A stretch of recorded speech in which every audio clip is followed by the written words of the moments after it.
Absolutely.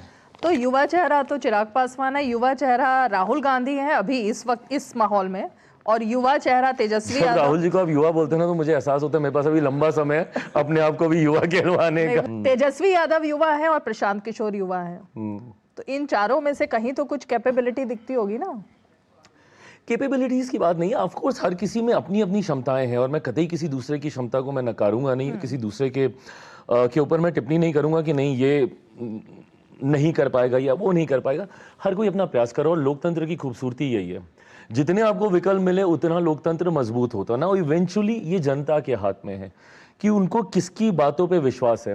भाई हम लोग तो रखते हैं कि भाई जंगल राज था, ये था, 90 के दशक में ऐसा हुआ वैसा हुआ, है ना। वो लोग रखते हैं कि भाई कब तक आप जंगल राज की याद दिलाते रहेंगे। अब ये पैरेलल नैरेटिव्स चल रहे हैं। अब ये जनता को समझना है कि भाई उनको किस पे ज्यादा विश्वास है, किसके साथ वो जाना चाहेंगे। नहीं, लेकिन प्रशांत किशोर और चिराग पासवान के बीच क्या खिचड़ी पक रही है? अरे प्रभु, कोई खिचड़ी नहीं पक रही है। खिचड़ी ये वही नैरेटिव्स हैं जो पकाने का प्रयास किया जा रहा है। इन लोगों को ना, विपक्ष को मैं हकीकत बताऊं, किसी भी तरीके से गठबंधन में दरारें दिखानी है। एक होता है कि व्यक्ति अपनी ताकत से आगे बढ़ता है, जो मेरी सोच है कि मुझे अपनी लकीर को इतना लंबा करना है कि दूसरे की लकीर अपने आप उसके सामने छोटी हो जाए। मुझे कतई दूसरे की लकीर को काट पीट के उसको छोटा नहीं करना। मैं उस राजनीति का मैं पक्षधर नहीं हूं।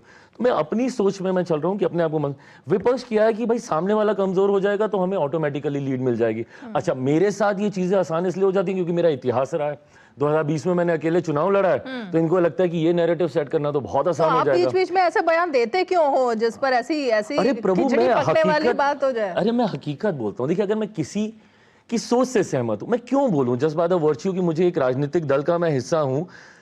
विपक्ष की सिर्फ आपको आलोचना ही करनी है, और मैं विपक्ष सिर्फ विपक्ष की भूमिका में नहीं, विपक्ष के लिए सत्ता पक्ष भी विपक्ष है। प्रशांत जी का जिक्र जब मैं करता हूं सिर्फ इसी सोच के लिए करता हूं कि वो भी कम से कम जात पात की बात नहीं कर रहे। नहीं तो मेरे राज्य में तो भाई ऐसे राजनीतिक दल हैं जो तमगे की तरह सीने पर जातीयता और सांप्रदायिकता को गर्व के साथ टांग कर चलते हैं।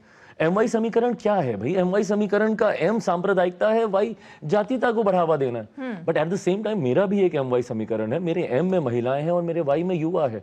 मुझे 5 लोकसभा की सीटें मिली इस बार चुनाव लड़ने के लिए। मैंने अपना एमवाई समीकरण उतार के दिखाया जिसमें 5 में से 4 युवा हैं और 2 महिलाएं हैं। और नारी शक्ति अधिनियम का भी 100% पालन मैंने इसी बार कर दिया था। तो सब में कुछ ना कुछ अच्छी बातें होती हैं। तेजस्वी यादव में 2 अच्छी बातें बताइए।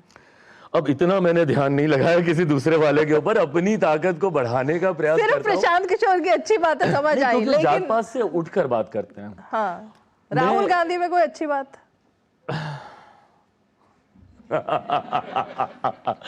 ये तो आप भी बता दें तो मैं मानूंगा या कोई भी बता दे। आप पार्लियामेंट में उनके साथ ही बैठते हैं, मतलब आमने सामने ही होते हैं, तो कुछ तो आमने अच्छा सामने लगता होते हैं। होगा। बट जब वो कहते हैं कि सदन में मुझे बोलने नहीं दिया जाता, बट आप आते कितनी बार है सदन में? आप रहते कितना समय है सदन में? बड़ी से बड़ी चर्चा के दौरान आप गायब रहते हैं। उस दिन प्रधानमंत्री जी के भाषण जब ये इसी के ऊपर चल रहा था, ऑपरेशन सिंदूर, उसमें भी अधिकांश समय तक Rahul ji being the LOP, मतलब अगर वो सिर्फ एक सांसद होते तो मुझे दिक्कत नहीं होती, बट आप नेता प्रतिपक्ष भी हैं तो आपकी भूमिका और ज्यादा गंभीर हो जाती है। ये दोनों ही लोग, तेजस्वी और राहुल, अब यात्रा पर निकलने वाले हैं बिहार की, और बिहार की जनता के बीच जाकर बताएंगे कि असलियत क्या है। ऐसा तो उस यात्रा से कुछ लग रहा है कि शायद इम्पैक्ट हो इन दोनों का, 2 युवाओं का एक साथ जाना।